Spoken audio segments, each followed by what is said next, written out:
Do you feel like Suge Knight trafficked you? He didn't have the opportunity. I was trying to get him to traffic me. I was trying to be trafficked by him. But you that never really happened. Well, he never actually. I mean, he tried. We went to a club. I guess it was a one-off. Yeah. Because after that, it was like he left town. The girls did what they did. Yeah, so, and I had to heal from when I got beat up really bad before I could ever even be.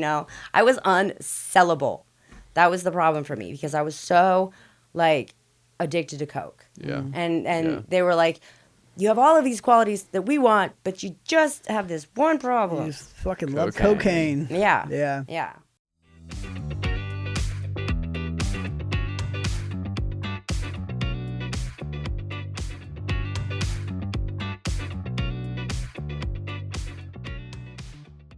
We are back with another episode of Get a Grip podcast. Aaron's here with us today, and we have Catherine Pacedoves from Delaware, Ohio. Yes. Thank you for coming. Yes.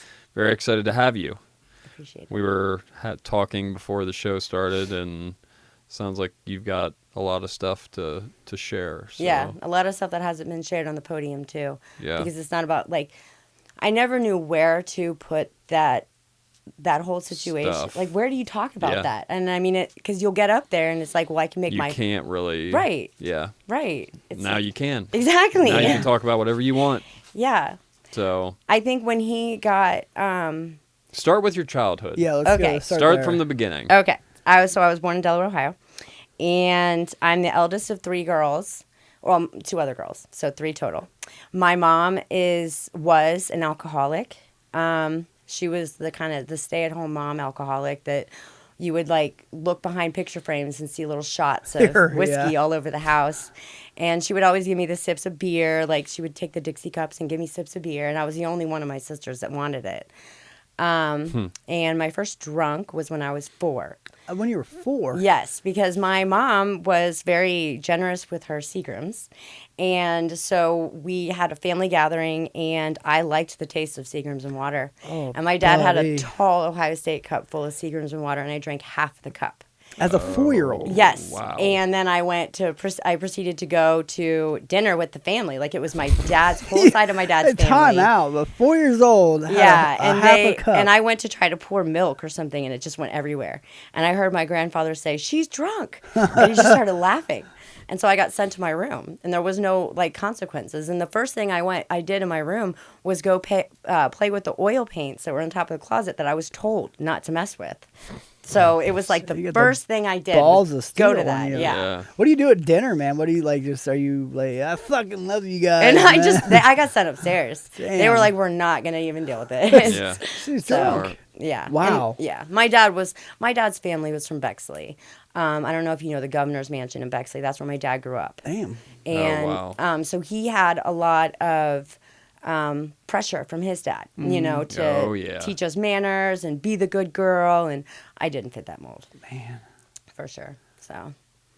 What happens next after your first drunk at 4? It was weird. It was I didn't really my dad had a full stock bar in the basement of our house, and he had all of these different liquors from all over the world. I don't know if he was collecting them, so I would always make a point of sipping them and tasting them. And so throughout my whole life, I always had alcohol in, I would put it in water. I didn't like water without whiskey, and it was just kind of just went on like that. And then I didn't even really I actually developed an eating disorder. And that was kind of where my alcoholism played itself out, because I starved myself because I got up pretty heavy. I have severe food intolerances. Okay. I didn't know that back then. They didn't know how to test for that stuff back then. So I was just I gained a bunch of weight, but it was really superficial weight. It was because everything I ate was just sticking to me. And so I eventually just started starving myself and went from 178 in the beginning of my freshman year to 108 at the end of my freshman year. Wow. When you grow up in small town Delaware with the same people from kindergarten to when you're graduating, they can tell. They still looked at me as the fat girl. What? Yeah. I was still Catherine Pace at the time. Catherine Pace, the fat girl. And At so I 108. never got. How is that possible? I know. I never got like any. And then eventually my weight started to get down more and more. And so Young Life came in and they were like, she's our project Oh, girl. Young Life. So then I got Yeah. all the popular kids that were interested in me. But, other than that, it was really a lonely existence. I lived in this house in the middle of nowhere. We didn't have sidewalks. My dad was just a controlling, raging, everything. He was the alcoholic that he was better with alcohol. So both parents were Yeah, alcoholics. yeah, and they're both passed. Wow. And he would just be very controlling. And I think, just my disease, having, the hereditary gene, and then also that need for control, it kind of just took on a life of its own.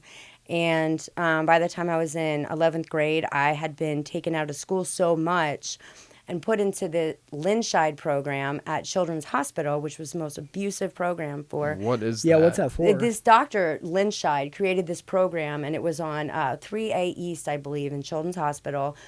And I think my aunt even mentioned that they weren't allowed to go past that door. And what it was they would make you lay in a bed all day long, sit in your doorway 4 times a day, eat 1,000 calories every meal in front of people, lock your bathroom, turn off your sink water. To make sure. So it's Right. an eating disorder Right. clinic. And but they gave you no TV. They gave you no... I kept having to escape my room when they weren't looking and grab my books from the nurse's office just to have something to do. Because they were just wanting me to pack on all this weight and then leave. That doesn't, Yeah, not doing if anything, yeah. Well, when you're in jail, for instance, all you do is eat and sleep. Yeah. And if you're just eating and sleeping, you gain weight. So Right. if you're just eating and sleeping, Right. you're going to gain weight. Right. And then I would leave there miserable. I just felt because it was just all superficial weight. You can't eat, they were giving me 4,000 calories a You'll day. lose it. Wow, Right. 4,000 You'll lose calories it a just day. like Yeah, that. because you have to consume more than 3,500 calories to gain 1 pound of fat. So that's what they were fuck. trying.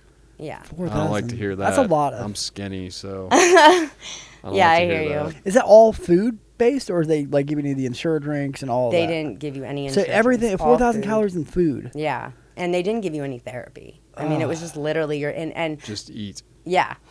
Yeah, eat and be complete. The nurses weren't allowed to talk to you. What? Yeah, you had to be he was punishing us.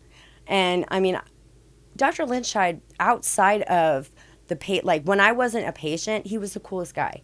But when I was a patient, he was the most horrible human. He just treated us, I don't know what his infatuation obsession was. And I don't even know if the program still is going on. But once I get my LPC, I will be checking that out. Yeah, I highly doubt it. It sounds super unethical. I'm sure there's something like that going on. But We it's just not have better the knowledge same. now. Yeah. We have things like the Emily program, and we have some amazing. We have the Sela House now. So there's alternatives. Right, and there's some really amazing people working on the sidelines for because eating disorders the number one mental health condition that the best anorexic dies. I mean, that's really the mentality. Really. So I recovered from it thankfully in 2017, but I had to go through residential treatment at 7 years sober. And you said that took precedent to your alcoholism. Right. So then what happened was I eventually got through high school. I was at 16 years old, I was sent away to a therapeutic boarding school. Oh, boy. I don't know if you've ever heard of those wilderness camps or the place Yeah. that Paris Hilton went to. It was a sister site to Paris Hilton's site. Okay. We actually were taken on a wilderness trip across the United States from Massachusetts to Utah to Provo Canyon, where she was, told there was a celebrity in there. So she was essentially in there while I was in there. Wow. But I was at the sister site. They would tell us, if you guys don't, act right, in Massachusetts, you're going there. And that was a jail cell. Everything she talks about with that is completely real. It was What's a the jail process? cell. Yeah, what's the point for... Because it's the last chance place for kids with problems. Okay. When the state gives up on you, when your parents have money. I mean, it's $100,000 a year. Damn. And it was just this whole thing where Michael DeSisto created this program where no matter who gave up on you, he wouldn't. You could do whatever you wanted at that place, and he would still make you stay. He just had lower down level steps. And I spent most of the time in a metal chair facing a wall or in the farm, which is what they called the lowest level, because I wasn't ready to be well for my eating disorder, but I was sent there from eating disorder. It's not a place for eating disorders. It's a place where you're forced to stay with an arm's distance length of everybody. And you would have weird rules, like you had to clean everything, like scour everything, even like the smallest piece of like white spot on a carpet. You had to like have everything off before you could eat, before you could sleep, before you could do anything. It was like a concentration camp, man. Yeah. It's pretty close. Yeah, and it was definitely an experience. I spent 2.5 years there.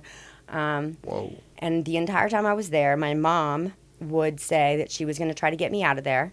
So it was really hard to stay and like be in it when you have your parent promising to take you out. Yeah, you're not all in it because you're expecting to leave. Right. Yeah. And I was not ready to be done with my eating disorder. And I found a way to like get away with like throwing up all over again towards the end because I went to a gastroenterologist because I was having like GERD, reflux, and she said if it keeps coming up, you can spit it out. And so I just went with it. Yeah, okay. green light. Yeah. Green light. Yeah. Jeez. So it was me and another girl there with the eating disorder, and I told her about that too, and I think I probably triggered her with that.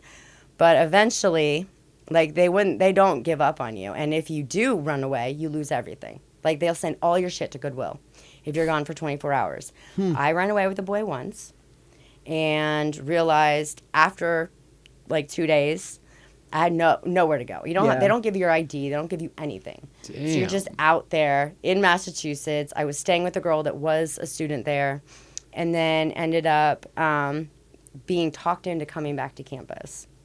And he's still like a major part of my life. He was like my dorm parent. He's like a mother-father figure that was my protector. He's a 6'3" black man from the Bronx. Yeah. And he talked to me when I got back on campus, because I don't know how he got me to come back on campus, but he got me back on campus. And I looked right at him and I said, well, now I'm back. You're going to restrain me if I try to leave. And he's like, you know it. So I was forced to have to go through this big, huge process of winning everybody's trust back. And it was just it was an experience. It sounds intense, man. Yeah. What's to be gained from this? Best case scenario. Well, in the end, people graduate. Okay, and then but with what skills? Like, I mean, you learn. There's women who have graduated and men who have graduated that are just amazing. So discipline. Yes. Okay. Yeah, it was a lot of military mentality, but the backing was Mormon. Okay. So you couldn't have caffeine. Really? You couldn't talk about music. You couldn't hear music. You couldn't watch TV. Oh. And yeah. Man. You can drink enough decaf coffee to get caffeine. We learned that. Yeah. For sure. Man. And the reason, what I did for myself when I got there was, in order to prevent myself from falling back into the bulimia, I didn't eat sugar or flour the entire time I was there. Because I knew if I started that, I would be fucked. Yeah. So you make it through this. Yeah. How long is the stay? Two and a half years. Yeah, 2.5 I got years. there on December 11, 1999, on the coldest day of the year, weighing like 89 pounds. And I left June 4th, I think, 2001. So it wasn't like... Yeah. And did you gain weight? I did, but I was still only about like 130. My body, like, I can eat and like my ideal body weight for myself is 115 to 118. That's my body, how it is. Mentally, I will always want to be less. Mm-hmm. But that's just that. It like stays with you, When does the alcohol come back into play? When Or I got alcoholism? out of my therapeutic boarding school, I was a waitress forever, and I kept losing my job because I kept like just breaking the rules. I ended up working at every single restaurant in Columbus. So, and then every restaurant that's a chain to a restaurant, you can't work at the others if you get fired. Yeah. So I ran out of places to work. Okay. My girlfriend and I talk each other into going to Dockside Dolls on 161. Oh man. And I was just going to be a waitress. And I got in there, and I was a waitress. I was hired on right away. She chickened out, left me. And so then I went from being a waitress to a stripper in that night because some guy was like tipping me all this money, and he's like, just go do it. And so then I was like Elaine talked about, like I had these like I had to borrow clothes. Like I didn't know how to do it. I didn't know how to dance. I didn't do shit. So it was an experience, but I learned. And so then I started at Dockside Dolls in 2003. What was that first night like out on the stage? It was Are you was nerve- intense, and I was just so scared, but I was just so excited because the money. Like my biggest addiction has always been money. Yeah. Just that, like you can never give me enough. And so I chased that forever. I worked at Dockside and got fired from Dockside. I was not a very good stripper. I have too much of a weakness for, and I wasn't even drinking then, and I wasn't doing drugs then. I just was really sexual, and I was just you don't do that kind of stuff in a club. So I'm not proud of that. But does it like being a stripper? Because you said like the worst in men, right? Does it like do anything for your trust of men? Well, like, you just think they're all slime balls. No, honestly, it made me. I have a niche with men now to work with them because I care so much about them. Because being a stripper for me wasn't. It was a way to learn. I grew up in small town Delaware. It was a way to learn about all people. Yeah. Because I didn't have any. I believe in ethnographic studies. Like you go to the environment you want to learn about and learn about it. Okay. And so that's what I did. I learned about all kinds of people, and I just learned how to like help people. I was helping a lot of people. And then, I wasn't into the drug scene yet. I wasn't into the alcohol scene yet. So I had the holier than thou mentality. Like I can do this and I don't have to do that. And I was just, I was definitely, What was your best night? What was your best take home? 4,500. Holy in one night. fucking shit. Yeah. Wow. Yeah. It was definitely good. And I worked in Columbus, and I worked at Dockside, I worked at Sirens, I worked at so many different clubs. I remember working at Sirens and being this like bitchy girl, and the owner of Sirens was like, he literally put me in his car and he took me over to I think it was like Magic City, or like the real clubs. Yeah, the real. And he's like, I own this club too. He's like, which do you like better? He's like, talk shit about my club. damn. So I Wow. was like, okay, I hear My bad. you. But yeah, and I met some amazing people who really looked after me and like kept an eye on me, and that was totally God, because I don't know, I just was on a fast track to know the world because I was so sheltered growing up. Any sketchy situations? Like any like Many. Yeah. There were many sketchy situations. I think I was held captive, but not realize I was being held captive. I thought I was actually like escorting, and it was just a really bad situation. And the guy ended up like dipping out, robbing me. Wow. It was just really crazy. He was a weirdo, and he videotaped me. And it was just. Oh. And then there were times where you're like, blackout drinking, and I worked in Vegas, I worked in Chicago, I worked in Dallas, I worked. In Columbus. As a dancer. Cleveland. Damn. How was Vegas? That was the best about Vegas is that you don't have to, like, you can lie to a customer all you want and tell them you're going to sleep with them, and then you can disappear in the clubs. Yeah, They're yeah. so amazing. Yeah. And I worked at 2 clubs back to back. And when I first got out to Vegas, I didn't drink and I didn't do drugs. And I went in, and the first night at Sirens, I got hired on. We were doing like the walkthrough or whatever, and I snuck off because I was so excited to go make money. Met a guy that bought me for like 6 hours in a row in the like main VIP. So I was hooked. Like he didn't want anything. He just wanted someone to talk with him. And the best. what I loved about Vegas was that if the guy used his credit card, it came up as a steakhouse. And I had my CPA took me out there one year. He's like, you need to figure out how to make Vegas work for you. He went on a Vegas trip, and he's like, come out here. Because he wasn't my CPA, but he was like a CPA that was helping me out that also I was seeing. Okay. And he took me out to Vegas, and he was like, make this work for you. And he gave me like $250 a day just to run around Vegas by myself and figure out how to do it. If you have to get a sheriff's card, you have to have a business license. You have to go through the motions, and no one tells you how to do it. To be a dancer? Yeah. Wow. Really? Yeah. I had to go to, the government building, and, they had to take my fingerprints. They take all identifiable tattoos and stuff in case you are In case you end up bound. missing. Yeah. Yeah. Wow. Exactly. Yeah. It's encouraging. Right. Man. And so when I worked at Scores, I was just so excited. And what happened at Scores was about 2 or 3 o'clock in the morning, it would just die off pretty good. So then I learned about Spearmint Rhino, and I, for some reason, couldn't get myself hired on to the 9 p.m. shift because I don't know what it was about me that John didn't like, but he was from Michigan. And that was the only thing I could tell myself was I'm an Ohioan, he's a Michiganer. Yeah, right. So it's like maybe that's like playing in. And my saving grace was I didn't get hired on the 9 p.m. shift at Spearmint Rhino. I would be dead. What is that? I don't know what that is. It's one of the main clubs like in Vegas. Okay. And like every guy eventually visits it.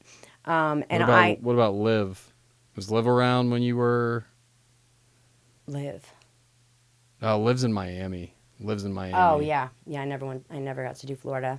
But that's like the pinnacle of Vegas dancing is Yeah. at Rhino. Yeah. Okay. And also Scores was. Scores, yeah. And I loved Scores because it was the most beautiful club ever. They had a marble staircase. Damn. It was just so cool. They had Cirque du Soleil performers. Oh, wow. Like on the hour. Spearmint Rhino wasn't even as cool, but that was because I only got hired on at 2:30 a.m. if John was in a good mood or 3 a.m. if he wasn't. So literally the dead of night now. Right. Yeah. But 2:30 and 3 is when the guys are, leaving the club and the you know what I mean? So casino, I always cleaned house there. And they had their VIP was like pretty cut and dry. And it wasn't anything special, but it was just where I made so much money. Like I could go work there like 3 hours and make $1,600. God. No problem. Damn. And it was just awesome. And we would get like, I remember one night, I have a conscience. And so I only made $4,500 because I wouldn't go the extra mile and screw people over. Because I just didn't want that karma. And I remember I met these like guys from England.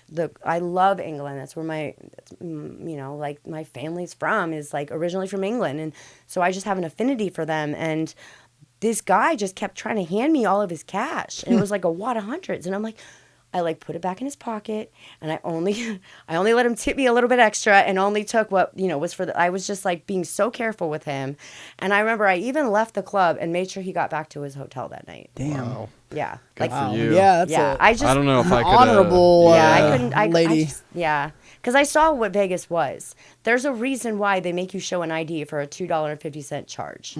I mean, it's where everybody goes to just be. It's Sin City. To wild out, yeah. Yeah. And my last year in Vegas was just really about it was just a spiritual journey because I was able to, my first trip out to Vegas, I did perfect. Second trip out to Vegas, I went with my best friend.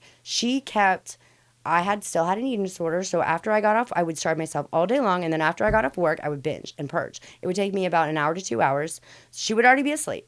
She would have 2 hours ahead on me on sleeping. Okay. She would wake me up fucking way too early. So I was going from a 12-hour night to a 12-hour night with like 6 hours of sleep. It was not going to happen. Yeah. And I made the stupid mistake of taking this, whatever host up. He had this like purple limo. And he like showed up like dressed to the nines, picked us up from our hotel to go to the club. And he pulled out pure Coke. And I did one line and it lasted me the whole night.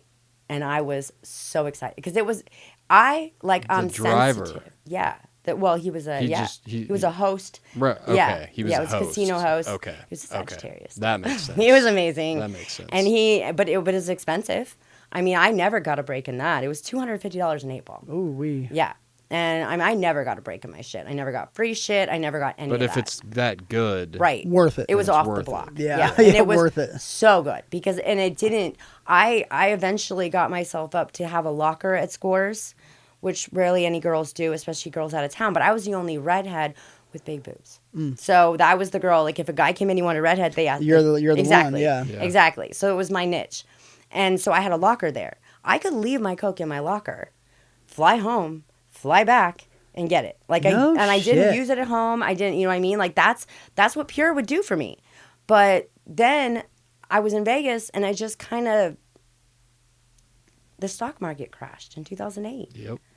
And everybody was like evil. It was like broke and fucking evil. Yeah, and I had to go for the cheaper Coke. And I got the cut, and the cut fucked me. So what, they try to jack the prices up on it? Why did Well, guys just didn't spend money just anymore. started I went from making like $2,400 a night to $800 a night. Damn. Yeah. Yeah, It was that housing crash was pretty massive. Yeah. And I had so many friends who lost their house. Yeah. Lost their ass. Yep. I was seeing it firsthand. Their retirement, everything. Yeah, and there were housing projects that just never got finished. Brand new houses. I mean, and it just went downhill from there. I ended up like meeting a taxi cab driver. Well, I have a boyfriend at home. Taxi cab driver that I had kind of a thing for. And he would drive me around for free. Nice. And then he eventually stopped being a taxi cab driver. I don't know like what happened with that. But then he was, funny enough, he was like actually driving escorts. And he would tell me about these escorts that were making like $5,000 to $15,000 a night. I'm like, sign me up on that. Yeah, how do I get in that? I know. And he never would. And I was like, okay, this dude's just whatever. But I never got that to there from him. Ended up getting fired at Scores because I went from not sleeping, doing coke all night, to doing coke to stay awake to work. And then I did too much in the bathroom at Scores, came out, had a grand mal seizure, fell back, hit my head on a statue. Was this on stage or just walking around? No, this was like walking around upstairs on the marble floor. This manager, Desmond, came they said he came racing up the marble staircase and just scooped me up in his arms and took me to the elevator, took me down, and I came to with all the managers, it seemed like, and all of the staff staring at me. And I, the first thing out of my mouth was, you guys saw this happening. Like, they would tell me, you're getting sloppy. Yeah. Like, we could see you have coke in your nose. You know what I mean? Or the DJ, who I loved, would be like, he's like, your straw, is so visible. You know what I mean? Just, little things. And it was just, they saw it. You couldn't keep it together. You didn't try to play it off? You just... But, yeah, and so then eventually, and they fired me. Because they found I was carrying around Town PM bottle with this much coke. Just filled with coke. Good for and you. I just was dumping it out and using it. You mentioned Suge Knight. Yes. Yeah, let's talk about that. So around that time, when was this? In 2008. And this is in Vegas as well, yeah. right? Okay. Yeah, this girl marked me, I guess. And I don't know if I really met her in a club in Columbus. She had me convinced that I met her in a club in Columbus. The guy she was with was one of his right-hand guys who was a pimp. And she lived in Cleveland. And so I hung out with her a little bit. She came to my house in Grandview and cased me and told me all this stuff I needed to pack to go out to Vegas. And I scheduled a trip to Vegas with no place to stay. And I went out there thinking I was just going to find a place to stay. And my friend said to me, hey, I am a host for Suge Knight. He said that he was coming into Caesars. And he said, do you want to meet him? And I said, yeah, I need to shake the hand of the man who made Tupac famous. That needs to happen. So I literally went in there. Killed Tupac, one or the other. Yeah, either or. That's right. I literally went in there and... I got in, didn't even let them say, who are you? Made a beeline for Suge. Walked right up to him, past his girls. I could see a look on their face. Put my hand out and I just was like, I just want to shake your hands. And he looked right at me and said, girl, I'm going to put you in music videos. And when you know, I believed him. Balls of you, man. Wow. I was wearing a rabbit fur coat, rabbit fur boots. I was dressed to the nines. Yeah. So, and then I went and I got the right-hand man guy got me a room and then said I owed him for the room. So then he slept with me. And then the girl that had been casing me tried to tell me that he was her boyfriend and that I caused him to cheat on her. So now you owe her too? Well, I don't know. But I ended up, because Suge had given me his number that night. And I called him and I explained to him the situation. And he was like, I'm coming to get you. Well, actually, he said, I'm sending a car to get you. So he literally picked me up at the Stratosphere in a car, took me out to his house out in the middle of bumfuck. I mean, but it was a really nice housing development. I'm sure it was. And I had all my stuff on me, all my suitcases, all my stuff. I get to his house, which is beautiful. And his girls, the first thing out of the one girl's mouth was that she had just done a party and made $15,000. And I was like, I'm right where I need to be. Perfect. So, and I let her, I opened my suitcase and I was like, girl, do you want some of my stuff? I had all this BB stuff. I kept going shopping with customers and they would buy me BB and I would never wear it because it was too nice of stuff to wear. And so I had a massive amount of stuff that just was never used. And so... is that designer? It was a designer back then. It's not really much anymore. And I met Suge's Suge's girl, Toy Lynn. You can look her up, Toy Lynn Kelly. She's white. She does not look white anymore. I don't know what happened, but when I met her, she was a white girl with brown hair. I saw an old picture of her, and I was like, that's the girl I met. And she totally looks different now. If you look her up, I don't know, she's just really tan. She has a business now. And I was using Coke. So the only thing I wanted was Coke. They smoke weed. Yeah. They don't like A girls lot that do of Coke. weed. Yeah. And so I would go with them on their weed runs.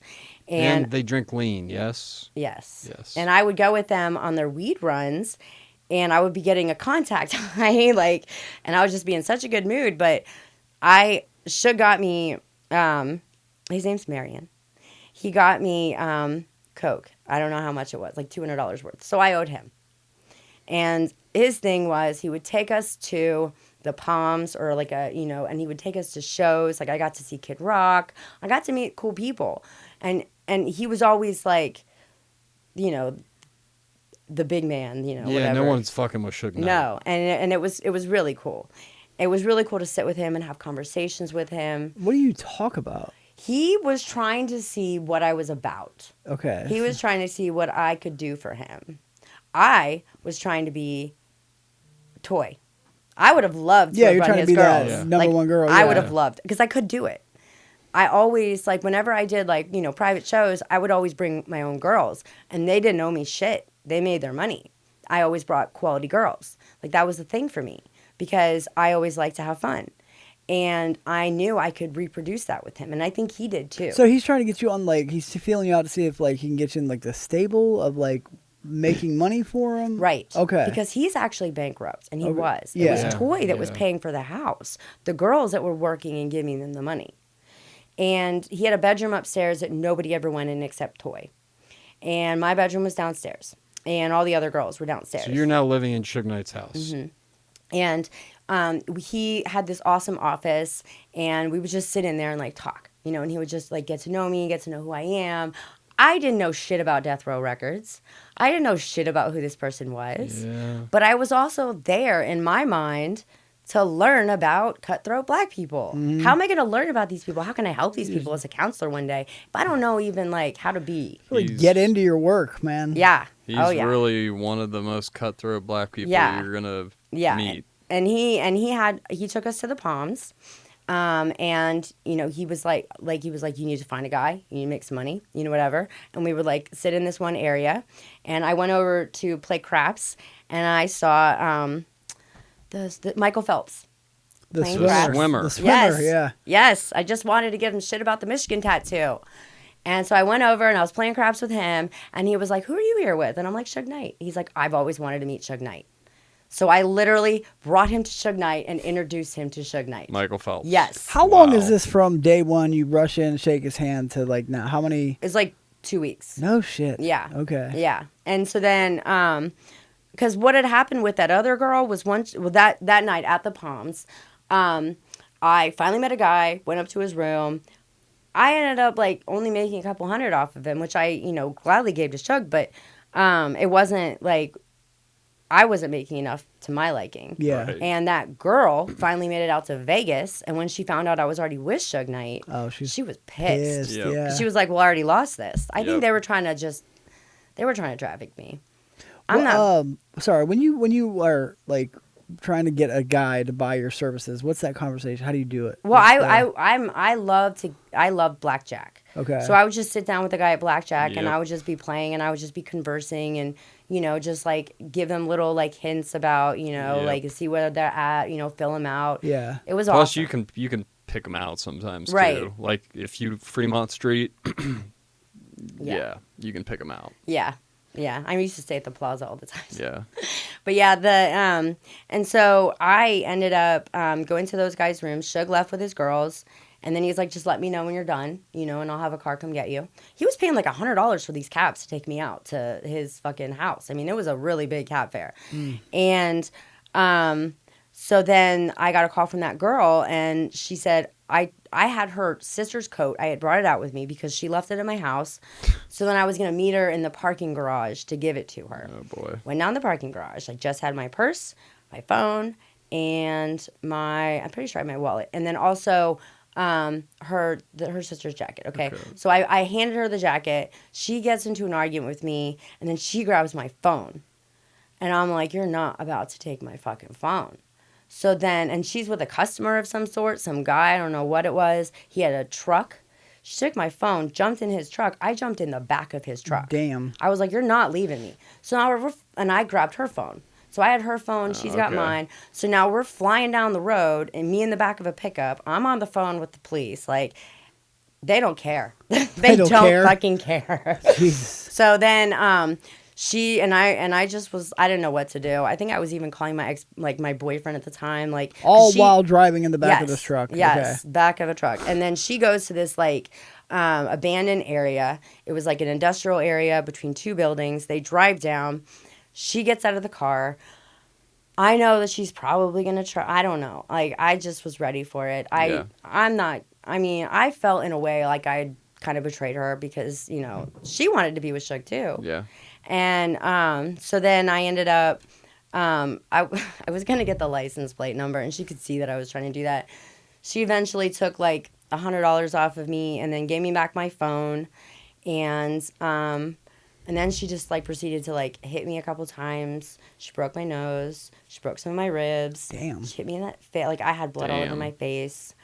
And then they left. And so then I was just like, okay, I'm not just going to get left here. Like, I'm not going to... in the middle of nowhere. Right. Yeah. And so then I walked, and I just, like, walked around, and I saw this business that was open. And normally they wouldn't have been open. It was only 7 or 8 p.m. And so I went into the business, and it was a bunch of Russian guys. And I remember they called the cops for me because I just needed to get back to the Palms because that's where all my stuff was. Yeah. And... they called the cops for me, and I was like, I'm going to get searched. So I had to take my Coke out, stuff it down their couch, and I left all my Coke there. In the Russian business. And I just stuffed it down their couch. I was like, somebody had a good day. But it was smart because the cop did look. Yeah. And I was like, thank God. And so then he took me back to the Palms. I couldn't get the guys at first to let me back in the room, which had my suitcase in it. And so then I was just like, you know, it was pretty bullshit. And then finally they did. I had blood all over my face. Like, so I'm sure I looked like a mess. A mess. And then I called Suge and I explained what happened. And then he came and he got me, like personally got me, took me back to their house, like to the house. And then there was just kind of like a little bit of commotion. And then the next day he left. He had like left town. And I was with, you know, I rode around with the girls. I went and I got more of my stuff from that taxi cab driver because I had left it at his house. So basically I had all of my stuff at Suge Knight's house. And ended up, the girls were driving the car. Suge was nowhere to be seen. They picked up this girl, and this girl had like this really aggressive energy, and she had been friends with a girl that had just beat me up. And so she was saying things like that I slept with that girl's dude, telling Toy I was going to sleep with her dude. Like, it was just like, and I mean, in all reality, like, I think Toy kind of was on my side, but she still, like, didn't know what to do with me. And I don't know if they were going to return me back to this girl, and I was going to be gone. And so they went through all of my stuff that night. They broke my phone enough that you couldn't charge it. Like, they kept ripping it out of the wall. I had, by the grace of God, I had my laptop there. I had erased all of my personal information from my laptop the night before. That was God. Smart. Just, that was God. And you couldn't even get into my laptop without a password. Yeah. And so then they got my laptop. They went through all of my stuff and just took whatever they wanted. And then they were like, you know, you need to go to the ATM and get money. At some point, had told Suge that I got money every month from family. And that's what he wanted. Well, at the time, I had negative $300 in my account because I hadn't got my money yet. Yeah. Yep. And so they were like, well, you need to go to the... I'm like, you can't take money out of no money. I was like, they won't let you withdraw money. So the girls were like, okay, well, what can you do? And I'm like, I can make it in the club. So then they like, you know, got me all dolled up. And covered up like the fact that I had been assaulted. Yeah, assaulted. the Yeah, shit beat I out had of to ya. reset my own nose. which I know how to do. I've done that before. That's yeah, rough. and I didn't even know. Like, it was all God. Like, I was on this, I just made it reset. With straighten pinky. it back up. Yeah, pinky fingers. And then, and I had broken ribs, and I just didn't even acknowledge. It was just, and then I went to this club, the Velvet Lion, which it was just crazy because the house mom at Velvet Lion had gone from Scores turned into Rick's Cabaret. She didn't like Rick's, so then she went to Velvet Lion. The house mom knew me. And Suge's girls were holding me captive and having me work. But I turned it on. I mean, because the one girl that was like there to, I don't know, was a lesbian. So I made her attracted to me. I got a contact buzz from the weed, and I was in a happy mood. I danced to their music on stage. I got them like really excited. And then I still was able to like meet some Mexican guys, like talk him out of 300, gave him that money in an hour and a half. And then, so they had money. They had me like begging them to let me stay. You know, they were like kind of falling in love with me. Insane to think about. I know. Like, they're basically extorting you. Exactly. And you're like, please let me stay. Don't let me go. I was like, I just want to be a part of you guys. Like, I just wanted that.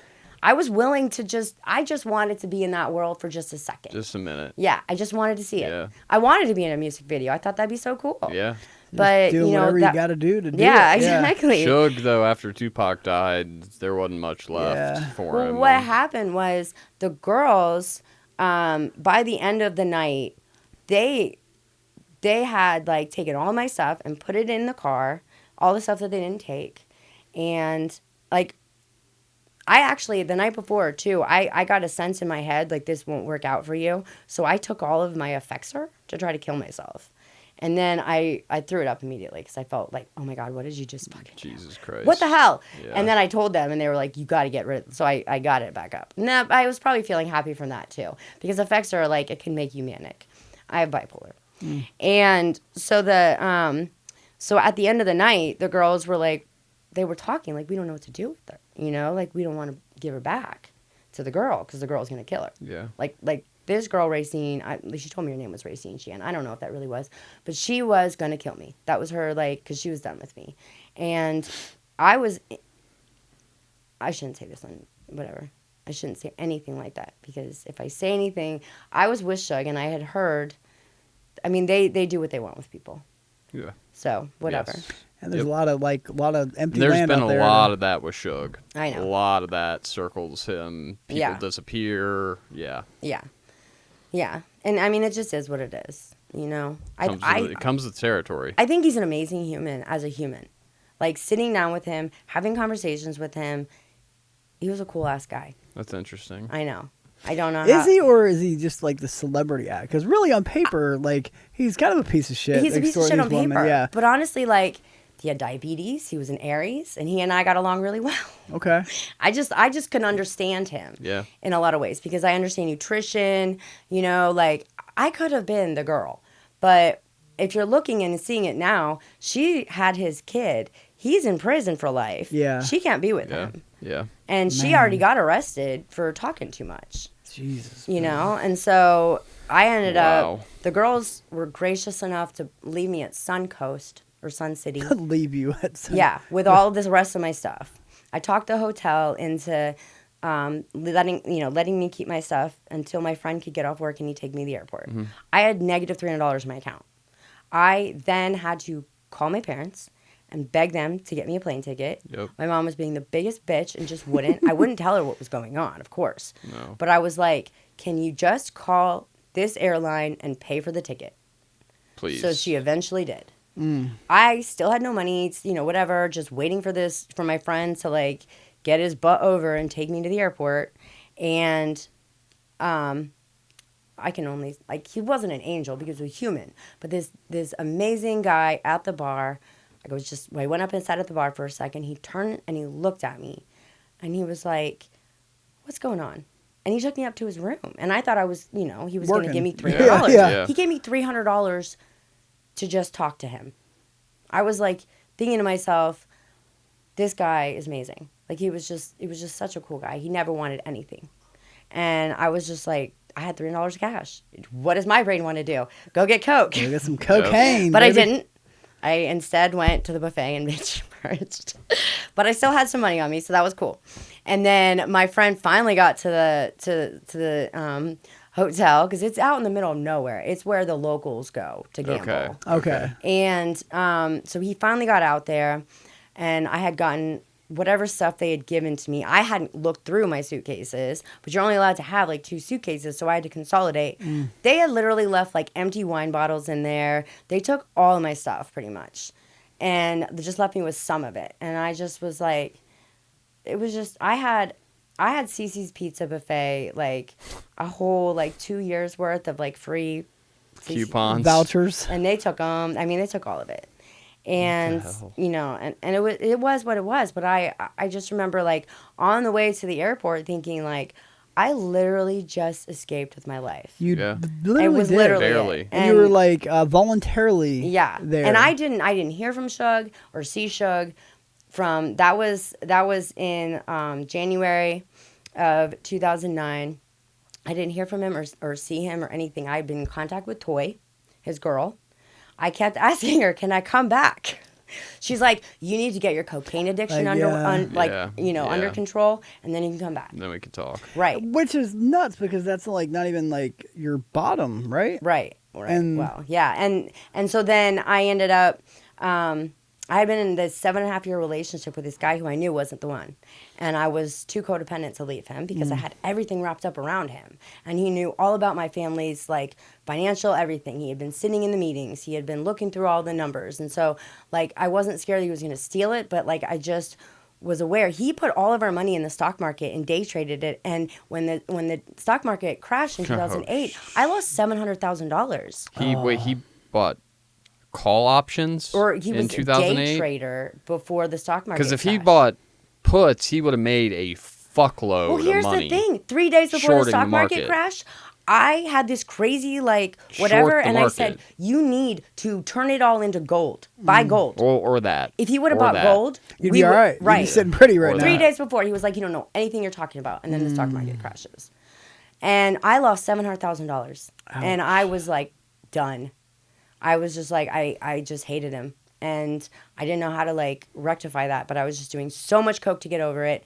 And finally, I was like, all right, I'm just going to kill myself. I heard, and what I can only say is like God say in my head, when you meet the person that you're meant to be with, you're going to say, oh, my God, I could leave Jake for him. Like, that's just what it kept bringing through my head. So I kept going out to Vegas thinking I was meeting this person. And I kept, like, you know, getting in these situations. Well, finally, Super Bowl Sunday, 2009, I had business cards with my picture on it because they talked us into it at Columbus Gold to escort. And I had this satin dress on and whatever. My stage name was Stella. And a couple of my now husband's friends got some of my business cards. And they're like, we have this guy who you need to meet. He's been describing you his whole life. Like, I don't know if he manifested me or what. It's the creepiest, craziest, amazing thing. But he had been describing me his whole life. And when friends of his that happened to be, like, you know, my hookup, like, with, like, coke or whatever, saw him, you know, like, connected me. They were like, you need to meet this guy. Like, you need to meet him. And they were like, sometimes he'll just be walking. And I'm just, like, looking around, you know, whatever. They brought him over Super Bowl Sunday. And I, like, taught people how to freebase, like, whatever. I was, like, ammonia. They were freaked out. Brought freebase back. Yeah, like, Man. with the ammonia and then the coke and the, you know, silver. And I was showing them. They were freaked out. They're like, you just put that in. I'm like, yeah, watch. And so then I did that, and I was, like, showing them. And then I kept, like, drinking wine on top of that. So I was, like, blackout, coming to. Well, I guess in a blackout, I was, like, on my staircase in my basement in my townhouse in Grandview.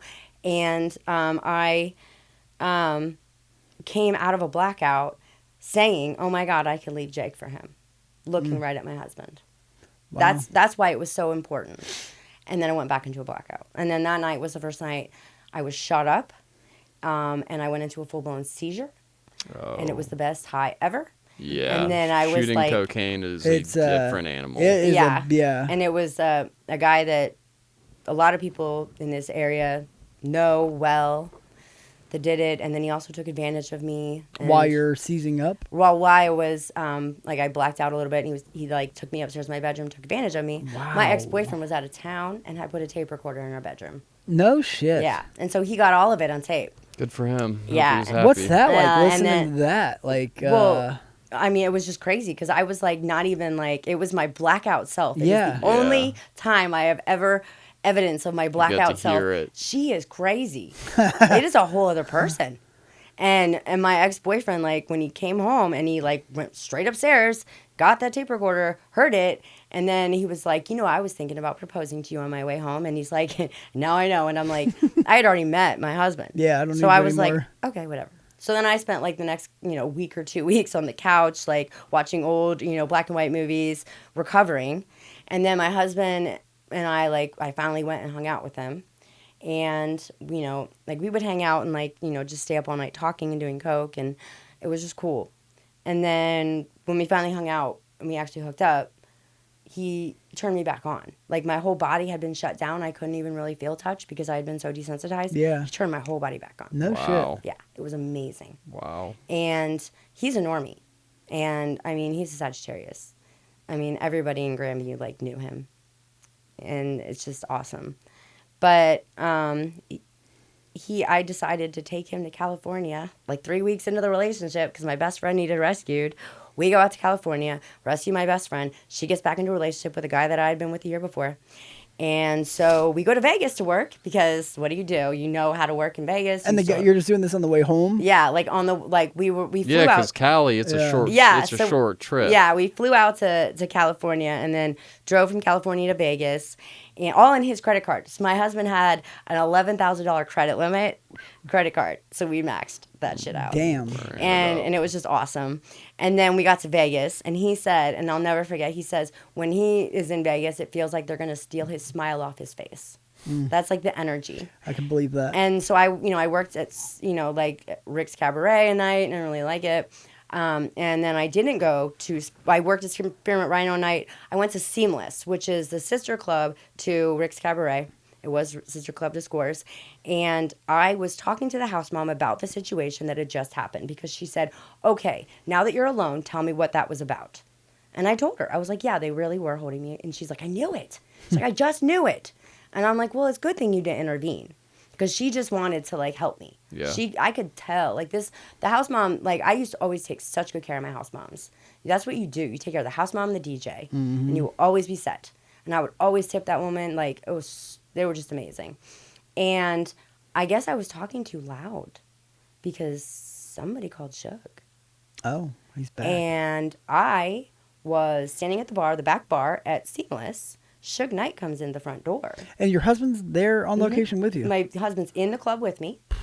Suge Knight comes in the front door, makes a beeline for me. Like, literally, you see him, like, just walking fast to me. Comes right up to me, looks me in the eyes, and it looked like he almost had tears in his eyes. And he said, I did not set you up. They did that without my knowledge. I did not know that was going to happen. I got rid of those girls, all except Toy. And then he was like, and he just, like, I hugged him. My husband shook his hand. My husband's, like, the most honest human you'll ever meet. So that's, like, the only way that people can probably believe my story about this whole thing, is that he actually met him. He was had there. a conversation with the Right. man. Imagine being your fucking husband at the time. Well, he wasn't my husband at the time. I'm just saying, dating you, and then Yeah, Suge Knight exactly. And then walks Suge out was of the trying to get me to blue. come sit with his girls, and I was like, no, I don't have time for that. Wow, Can't do what a that. ride Yeah, for that and guy. then he actually, like, he was like, take good care of her, to my husband. And it was just like, I was able to, like, kind of make peace with him. I would still Wow. love to have a conversation with that man, because I'm a therapist now, so I can actually help him. Is he in prison for life? Yeah. Yeah, That's what I he's- thought. That's yeah. like the only reason I felt, like, comfortable enough to, like, even start talking about it now is because, I mean, I don't know. I feel like, He's gone. He's yeah. Yeah, and- Well, once Snoop Dogg bought Death Row Records, that's kind of how you knew. Yeah. So it was like, Suge's not coming back. yeah. But, and so then, after that, like, my husband's an amazing human. And so I only used for, like, another year. And then my sobriety date is November 13, 2010. Okay. And so I ended up I was just shooting up nonstop. Right when I was just getting started. Right when Yeah. I was just getting on the Oxycontin train. And I just like I was shooting up, having seizures. There's a guy in the program who was my dealer and my shooter. And he's sober today, and I fucking love Dude, that. the program He's in was the program your deal, now. but he was your dealer and your shooter. Yeah. And he was in the program. No, he got He's currently sober. in He the is program. He is now. now, yeah. Okay. Yeah. I was about to say. But Yeah, whoa. and he's a Grammy White too. Amazing Wow. guy. And because I could never, once I would shoot once, I would be shaky after, so I could never shoot again. And I just sucked at it. I had a love affair. You with just the keep going and jabbing Until your there's fucking nothing Exactly. left in there. jabbing Exactly. and jabbing and jabbing, and it just doesn't stop. Yeah. Like it just if there's a pound of cocaine, you just keep going. Right. Yeah. Right. You don't stop. Yeah. It's nuts. And Yeah. like your husband or your soon-to-be husband at that time is never any like girl, you're wild. Like, Well, what the he hell are you knew. doing? Okay. Yeah, and he didn't I was shooting up behind his back, but then he would come in when we were doing coke together because he would do it recreationally. Yeah. But he would come into the room and I'm having a seizure, obviously. Yeah. But Ruining his buzz. when man. I would have seizures, I would have this other voice in my head say, "If you just keep your eyes open, you won't die." And I'd just keep my eyes open. Huh. It was just crazy. I've had so many seizures, and once your body knows it can have a seizure, then it'll have a seizure if you're stressed, and it's not Interesting. epilepsy. And I'm on even not on coke. right. Wow. And I'm on a bipolar med that they use for seizures. Damn. So I mean, yeah, it's just once your body figures out that that's a quick way to reset itself, it will. And so finally, my last drunk was at a gay bar downtown, and my husband had gone through a really shitty childhood, and his mom had allowed men to they didn't do anything to him, but they really fucked with him. She was married to a cross-dresser. I mean, he was fucked up. And so my husband and I went into this gay bar. He said, "This reminds me of Jerry," which was I drank an entire dirty martini and blacked out. The rest of the night I was violent because that's what I did. I was a violent. You're a blackout. fighter. Yeah, and it would take a lot of people to restrain me, and he finally got me home. And I went straight for his mom. I was his You mom went to lived attack with us. mom. Yeah, and his mom lived with us, and I just was Wow. screaming at her, "You let him abuse him. You ruined my husband." I was just going at it with her and fighting her and physically hurting her. Jeez, and bro. Yeah, and her fingernail was in my ankle. And when I finally came to, he had left the apartment, so he didn't even know what was going on. And I mean, I just was on a mission to, Destroy. yeah, I just wanted her to Wow. have some sort of punishment. And Yeah. then when he finally came back and he realized what had happened, he looked at me and he said, I can't stay with you like this. And I was like, I can't lose you. So I had to stop. And then I remember I was driving down West 5th Avenue, going 50 and a 25. I had come to from a blackout, looked down, saw that I had shot myself up in a blackout. And I was like, this bitch is going to kill me. So instead of turning right on McKinley to go to that Dallas, trailer park to get more shit, I turned left and went to remember that. I turned left and went to Netcare. Get out. And then I was in Netcare 13 hours. I mean, I had gone there so many times. And I was there for 13 hours, and they knew I was serious. And so then, I only, between that time, I did coke. I did a line at work at the club, and I felt so bad. One line, and I felt so bad. I was calling my sponsor, I just relapsed. And then I would, give the coke to somebody, and the girls would just laugh at me, are you high right now? It was just fucking hilarious. They loved that shit. And then I finally, wanted to shoot it up one last time in July. Finally got it, missed, had a whole bubble. Oh. And Does I it tried- burn when you miss? Yeah, and I just tried to kill myself. I took all of my, I took a whole bunch of Tylenol PM, or it was Excedrin PM, and I took a bunch of Zoloft, and I didn't tell anybody. And I was like, this is it, we're done. And then all of a sudden, I went into the bedroom. My husband was sleeping, and I told him what happened, and he was so annoyed.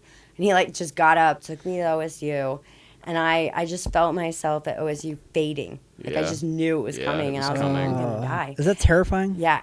Well, and then I just started screaming, I don't want to die. I don't want to die. Get Dr. Cooperman.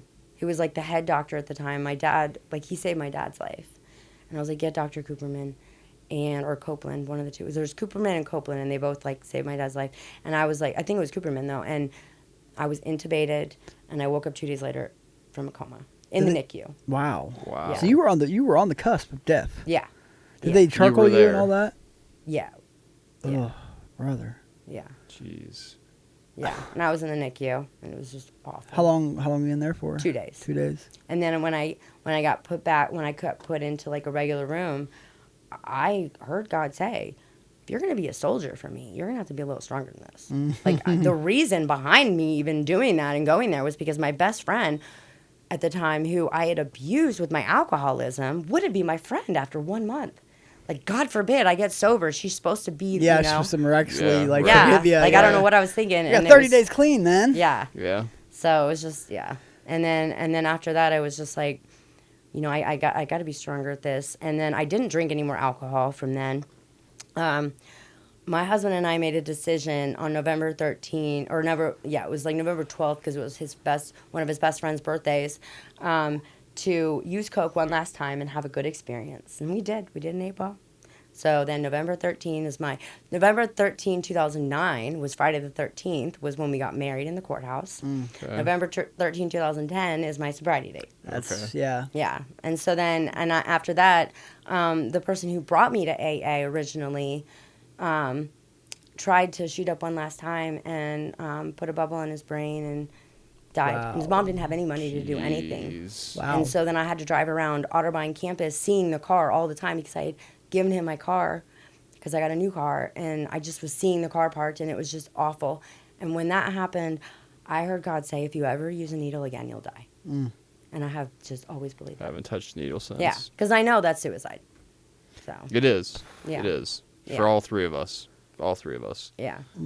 Yeah, I'm allergic to opioids, so I never ended up there. You're Oh, lucky, really? lucky, Yeah. lucky. Wow. Yeah. You are lucky. Yeah. Shit. Yeah. Man, I wish I was allergic to opioids. Fuck, dude. Yeah. It would save me a lot of pain. Yeah. And sobriety's been amazing. How do you go to like that lifestyle to like finding the program? Well, because I worked at Columbus Gold Yeah. when I got sober, and they had put me on no alcohol like a week before I got sober because I would just get. Buck was tired of my shit. And then Tabby was sneaking me alcohol. She's sober today. She owns Downtown Tabby. She's an amazing woman. If you ever want to go do karaoke, well, I guess it's just ladies' night. Thursday night, karaoke, Downtown Tabby's for ladies.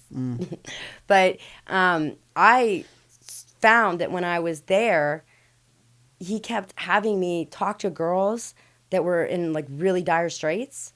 And I was like his sober stripper. Huh. So it was like really cool to be able to like do So that. you're like working 12, like even before you work 12. Yeah. Yeah. Yeah. Interesting. Yeah.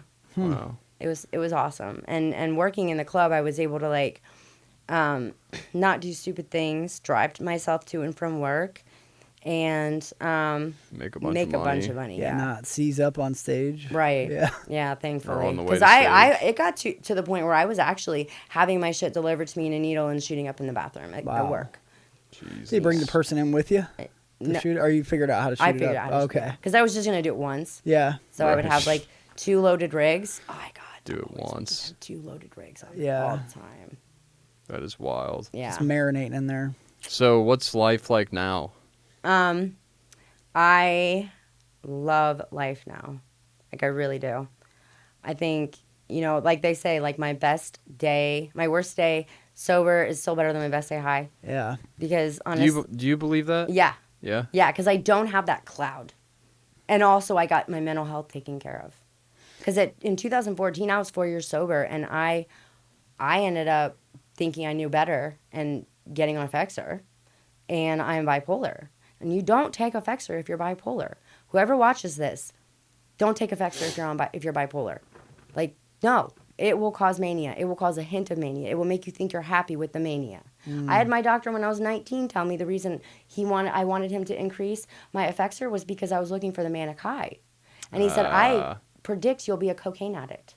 Man. I know. Nailed it. And you Yeah. fucking Nailed it. Call that guy. And Yeah. And I did get to talk to him later because he was my mom's doctor, and he let her drink herself to death. And I was like, why didn't you stop? He's like, you're an AA. What could I have done? Yeah. Like, no. What could you have done? Exactly. I tried to get AA to do 12-step, call my mom, and they wouldn't ever because she wasn't willing. She said if they showed up, she would call the cops. God bless her soul. So, yeah. So your mom drank herself to death? Yes. Damn. Yes, they found her with a half gallon of the Kimchakta vodka, which she's a Oh. secret That's like the drinker. shittiest vodka. God. I know. All of them, yeah. No. I know. A Yeah. $10 fucking liter of vodka. Yeah. Ooh. Yeah, it's awful. She And died. you're still married to this guy, right? Mhm. That's insane too. Yeah. And that relationship is good and well. Mhm. Yeah, it gets better too. Like just over the years, we've had our spots because You've got 15 years. Mhm. God. Yeah, and we've been married 16. That's That pretty cool, is- man. That is really cool. It's a lot of 24 hours. Yeah, it's It awesome. really is. It's awesome. It really is. Sometimes I just forget because I'm like not where I want to be. You know, I'm still working on a What- master's. What would you tell the person like you who was essentially a victim? That's the way I see it. I mean, you were going out to Vegas and putting yourself in harm's way. What would you tell that girl today? Because there's going to be viewers that are going to relate to that. Mm-hmm. And what would you say to them? There's better ways to get that knowledge. You know, I didn't deserve that, but at the same time, I thought I did because I had been like cutthroat, you know, with the club, and you know, I felt like I was just ripping guys off. I mean, And do I you felt like feel I like Suge Knight trafficked you? He didn't have the opportunity. I was trying to get him to traffic me. I was trying to be trafficked by him. But that never really happened. Well, he never actually. I mean, he tried. We went to a club. I guess it was a one-off. Yeah. Because after that, it was like he left town. The girls did what they did. Yeah, So, it and I was had to over. heal from when I got beat up really bad before I could ever even be. You know, I was unsellable. That was the problem for me because I was so like addicted to coke. Yeah. And Yeah. they were like, you have all of these qualities that we want, but you just have this one You problem. just fucking love Cocaine. cocaine. Yeah. Yeah. Yeah. And I mean, my family money would have gone to him. It would have, my family didn't deserve that. No. I mean, because, you know, my sisters don't deserve that. All of the money that I have inherited and that I get, I put it in an account that will eventually go to my sisters. Like my husband has his own money that I have in an account, and then my sisters and their kids will have the money from my stocks and everything. Well, just out of morbid curiosity, what, like when you're in Vegas and you said your parents were sending like an allowance? No, What they was- weren't sending an allowance. Well, you got some money from somewhere, right? Mm-hmm. How much was it? Like a month? 3,000. Okay. It's a nice little. It's Yeah. enough. Yeah. Yeah, especially if you're dancing, Right. gamble, fucking do whatever you want. Right, but they were also paying medical in school, Oh, okay. so I didn't Okay. have those expenses then. Okay. And I could talk them into paying. And that was the other thing is I found a way to rig it at Otterbein, sign up for classes, get them to pay for the classes, drop the classes when you still have time, get that check. the Get the money. check, yeah. You're a brilliant girl. I'm this Yeah, past you hour, really whatever are. it's been, my mind has been completely blown. Yeah. That's that was pretty. It's a hell of a On story. the cool shit meter, that's like it's got to peak right up there, man. Yeah, that was unbelievable. Wow. I'm grateful you guys gave me the opportunity. It Yeah. needed to be talked about. I just never knew when or how or why. Well, hopefully you will. There will be viewers that will get this, and they will get you, and they probably have been in similar spots, and hopefully you can help somebody. Mm-hmm.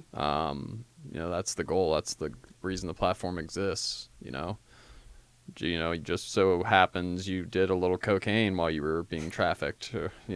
Yeah. So. Yeah. In my mind, I thought I could get in and be the head of the harem. Yeah. Yeah. Be the. Yeah. Which you probably could have. Yeah. You seem smart enough. It would have been awesome, but it Yeah. wouldn't have been awesome because No. I would have ended up with a son. You might end up in fucking prison. Well, yeah, she did. Yeah. That could have been you. Yeah. And it's weird because like you used your like psychological mindfuck powers then, but now you're using them for good. you Yeah. know? Yeah, because I had it all turned around with those girls. They were like I had them turned on. I danced for the girl. Like it was fun. Even with men, with money, like getting a man to hand you over Wild. money, it's like not are dumb, but it takes some real work to like some Yeah. magic to make that happen. Where Yeah. guys just like are like willing to hand over cash because you've yeah. And it was better when I was sober because I would You're better at it. Yeah. and I You're would not meet the distracted right by guys. I wouldn't, cocaine. exactly, and Yeah. I wouldn't get like, Yeah. you know, Sidetracked. deterred. I would, Yeah. and I found it at Columbus Gold, the 3 for $100 room was where you made the money. You don't go to the hours. You don't do the half hours. You give the house too much for that, and you take too much time out of your. I could make. That was the thing. My boss, he came in and he audited me one night, and I made so much more money than he actually like thought I made, and that was when he was like, "Okay, I need to hire you." So then, he hired me to be his trade show girl. So do Trade show girl. you do this still? Do you no more dancing? 2014, I was my last, because I went manic. I was manic for 4 years straight because I didn't take care of my mental health, and I quit at the club in that time because You I was just hung it up. yeah. And that I mean during that time I ended up in Jackson Pike. I was in the hole. Oh God, how'd you? Yeah, Jesus. yeah, for Sell the pike. 4 years sober. What'd you do? I had gotten angry at a girl that I was letting stay with me, and then got into a fight with her, and then she went to swing at me, and I actually gave her a black eye, and I wasn't gonna stop, and I like kind of like I was aware of what I was doing, but I was manic, and then my husband came up and he was like trying to break us up, and then I was like, no, you don't understand, and then I took a knife out of the drawer to try to get him to listen. I wasn't actually gonna try to Just for yeah, for like show. listen to me. She's in the wrong. And then I called the cops. Why? On And- yourself. yeah. I love that. And then the Yeah. cops came and they like, lady, you're going to jail. West Side Yeah. cops suck. Yeah, they do. Man, That's because Franklin they see so much Township. shit. you should have They held see the knife so to the much cops shit. to Yeah, let them know right. how serious you were. No, they thought I still had the knife. So they came down into my basement. I had just a nightie on. And they like Guns. literally 4 guys like grab me, Yeah. slam me down. And then you're- they put me in the squad car. I get out of the handcuffs, strip naked. I don't know why. I was manic. And then I like bashed my head all over the cop car trying to like kill myself because I was like, I just lost my, like I just ruined my whole life. Yeah. Right. And I was like, how has this happened? But it was all because I was not able to eat. I was not able to sleep. And I was just like, You had mental health issues. yeah, mania. The mania Yeah. takes you to a psychic pain. That's when you want to kill yourself. Yeah. Yeah. And by the end of it, I had like a plan of suicide, and I believe God was okay with it. And then it was just, Franklin Township cops that finally, I knew I needed to go to Riverside because I needed to go to Dublin Springs. I didn't know Dublin Springs was where it was. I just knew Riverside could take me to the place I needed to go. Gotcha. Yeah. And I had insurance. They kept dropping me off at NetCare, and I kept running away from NetCare because I had insurance. They won't take you if you have insurance. Yeah. So then I finally got to Riverside, and that's when I got to Dublin Springs. And like, I put myself in 4 different psych wards during that mania time because I knew I needed to sleep. I would go in, I would say, give me a shot of Thorazine. They shot me up, I'd sleep for 3 days. But then in that 3 days, my weight would go down. So I was down to like 90 pounds, 4 years sober, couldn't bring my weight back up. And then by the grace of God, I had the best psychiatrist at Dublin Springs, which I know isn't everybody's experience. He said, this is bipolar.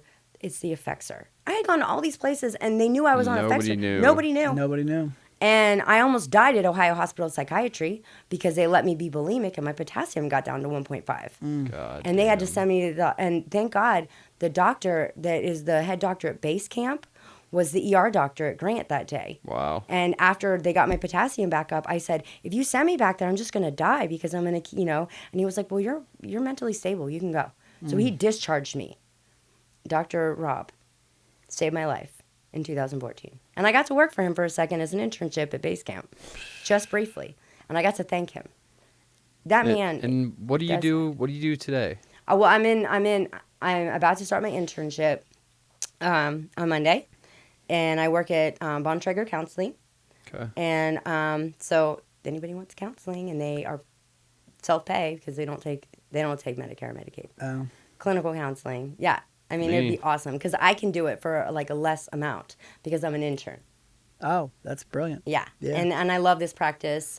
This was all God that did it because actually I ended up going through all of Capella's program, but I did it stupidly, and I took 1 class a quarter, so nothing was like came together. Yeah. Capella doesn't prepare you for Ohio law and Ohio rules. You have to have a CT, a counselor in training license, to even be an intern. You have to have your fingerprints run at the FBI and BCI.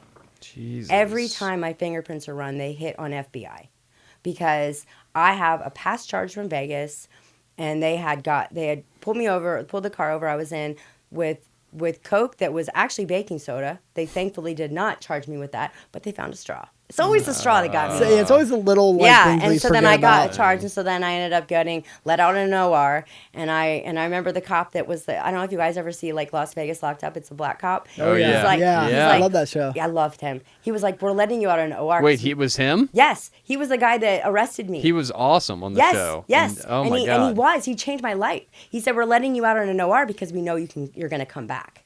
And I was like, bet. Yeah. I was like, you just put me I was like, no. And I never did. And Bet I don't. Never went back. No, I went back to court, and then they said you need to complete a drug and alcohol program, do this community do community service and pay a fine. So then I just said whatever, and I never went back. And I guess I had a warrant in 2008 when I was out there, but I didn't get in trouble, thankfully. I didn't get run. And then when I went to get my CT in 2022, they were like, you have a warrant in Las Vegas. You're like, oh And I was shit. like, oh my God. But I had already gone to Dublin Springs Yeah. and completed their whole program. Yeah. And so I was there for mental health, but it's also a drug and alcohol place. Yeah, You're in yeah. good So then I shape. got their paperwork saying I completed their program because I did IOP and OP. And then I ended up sending that, faxing that to Las Vegas court. Vegas. And then I found a phone number for the public defender. And I remember I literally called his office 12 times in a row. I just was like, I'm just going to keep calling. Until he answers. He finally answered the phone. He's like, what is going on? He's like, I keep hearing this phone. And I explained to him the situation. He's like, oh. He's like, well, let me just do this. And he went in and he sent me a disposition because I got it down to a misdemeanor. The only reason it's hitting is because it says felony at the top, but it's a Yeah. misdemeanor. My disposition is a misdemeanor. Okay. So, and then I just sent that. The board tried to withhold my CT again this past time. I finally went through on Tuesday, but I did my fingerprints at Thanksgiving, and BCI was clear, but FBI was hit, and then I somehow had 2 applications on file at the board. And I was like, well, you guys, they have 3 people working at the Ohio Counselor Board for the state of Ohio. Yeah, that's it. Yeah, and we have all That's these interns trying to get it. Yeah, crazy. yeah. So I called the woman that helped me in the beginning, Yolanda Berry, who's amazing, but she's trying to like retire eventually, I think. And she had me with this girl, Renee. It's RENA, but I think she said Renee on the phone. And Renee was like, what? I think Renee's new. She's probably like, what the heck? And she sent me this email. Is there a reason why you have 2 applications on file? And I was like, I don't know. I just don't know. And I just was like, okay. I called all the numbers. I called the FBI in Virginia. Like, I called everybody to figure out what this was. Because they wouldn't tell me what the charge was. And I was like, what is it? Because I thought for a second, because I was in contact with Toy, that maybe the FBI was like, had me on a watch list or something. Oh, yeah. Right. Because I actually did amends with her. Right. I like sent her a message on Facebook and I like apologized to her because I was like, I could own my shit today. Yeah. You know what I Yeah. mean? And I need to do that Yeah. so that I can get that. Man. And so then I did that. And then, you know, that's what I thought it was. But it was just from the charge that had already been, I mean, it's a charge. I just have to get my record sealed. So, you're supposed to start Monday? Yeah, I started Von Traeger Counseling Monday. Awesome. You nervous at all? I'm excited. Like this is this you and Because I Nicole, went through, right? well, I went through, like, I was at the end, I had a 4.0 at Capella, and then I was in internship, and I worked at base camp, and then I made a stupid mistake, and, well, base camp made the mistake, and brought my sponsee, that I'm, like, in love with this sponsee. She's more than just a sponsee. My husband and I have, like, she's kind of like my child. She's an amazing human. She's amazing. And I've gotten to see her life, and, like, why... I don't know. She's just perfect. And they got her at base camp, and I can't be impartial, and I couldn't be professional. I was in a meeting, I was leading group with people I'm sitting in AA meetings with. I am an alcoholic. Yeah. That's how I introduce myself. Yeah. I'm an alcoholic, and my name is. Yes. Because this is my identity. I can't be in that environment and not be in that environment. You know what I mean? Yeah. So I was just I wasn't professional enough, is what they said. But then I accidentally... I was going to a women's conference, and I wanted to make sure that I had everything wrapped up. And so then my sponsee had had to have her presumptive Medicaid returned on. So then I had her go over and do it. And then they weren't going to give her meds. And she was like, she needed her meds. So I like sent a message on Facebook Messenger, because I didn't have the girl's phone number, her counselor at base camp, saying, let Lisa know that so-and-so. I just said her first name. But she said because I had said her first name, and it was like, that was enough HIPAA? For yes. HIPAA? Really? Yes. I think it was because I kept getting into arguments with one of the managers there, because he wouldn't put me in with one-on-ones. He had an LISW giving me like education. You have to have LPCCS if you're LPC candidate. Like, I'm not trying to be, I did more schooling than this woman. I have actually been trained how to diagnose. Right. Like, they don't get that. Right. Yeah. So she's medical model. I'm wellness model. Totally different. And so I just kept getting, angry and getting into arguments. And I got into an argument kind of loud in front of Rob's office, and Rob slammed the door. And I just knew with this guy that I just was not right for base camp. Yeah. And so wasn't gonna work. They finally let me go. They finally did for me what I should have done for myself. And now you've got something hopefully better. Yeah. Well, yeah, I actually got kicked out of Capella, got myself back into Capella, got into another internship site that wasn't right. Yeah. But I had another one that was good. I had 2 at a time.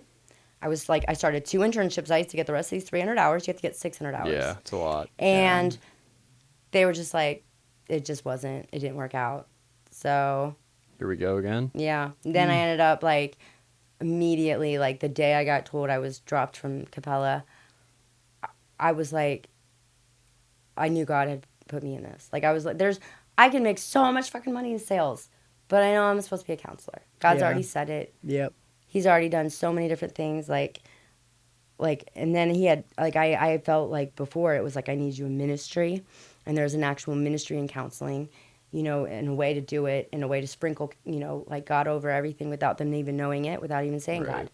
And I had completed 90% of the whole program for the CMHC, Clinical Mental Health Counseling, and I called up Ashland, because I just thought, I need a brick and mortar. This is what's going to have to be.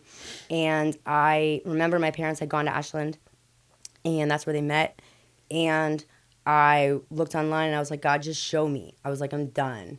Just show me. And so then I looked up programs in Ohio. They have to be K-CREP accredited, not K-CREP affiliated. And I found Ashland first thing. And I called up admissions, and he said, okay. He's like, well, hold on one second. And I explained my situation. Talked to Dr. D'Onofrio, and they were like, we're willing to accept you if you're willing to take 30% of the 90% you've completed. And I said, run it. I'm there. Go. No choice. Yeah. Yeah. So that I went through the entire Ashland program. I still have a couple classes, but I'm about to start, It's awesome. And what I needed was a cohort. What I needed was professors that they're all counselors. They're Right, teaching us right. about real world practice. Yeah. My last semester I was there on Tuesdays from 8 a.m. until 8 p.m. And I only had an hour and a half break in between that. God. Damn. So that's I a was lot. I would go over Monday night, stay over at this apartment that's right next door to, they have it's on campus apartment. You just pay for the night, stay there, get up early, 6 a.m., pack my car back up, walk over, and then go to class and be there at 8. And I did that. And I think I only missed 2 or 3. Get your hours quick that way. Mm-hmm. And And so now,